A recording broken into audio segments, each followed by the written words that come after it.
znam šta je Auri naumila s tom gomilom drva, šta mislite? Da zapali logorsku vatru, valjda. Nemam pojma. Kišo, kišo, padni s neba ti! Kišo, kišo, padni s neba ti! Kišo, kišo, padni s neba ti! A? Plesom priziva kišu? Stvarno ne mogu da verujem da je toliko uporna. Već je izbačena iz sveta proricanja. Kišo, kišo, padni s neba ti! Devojčice, taj tvoj ples izgleda mnogo zabavno! Hoćeš da mi se pridružiš? Stvarno da misliš, baš bih volila! Kišo, kišo, padni s neba ti! Kišo, kišo, padni s neba ti! Kišo, kišo, padni s neba ti! Šta radi Ariel ovde? Ne mogu da verujem, došao je još jedan davež.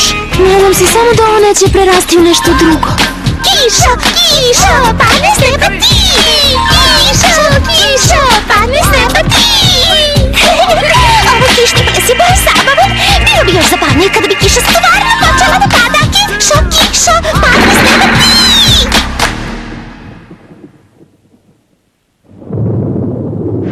Tako je, kiša pada! Kiša stvarno pada! Kišo, kišo, pada jače još ti!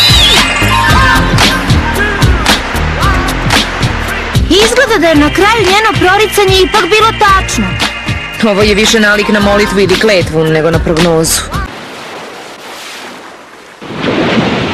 Dobrodošli!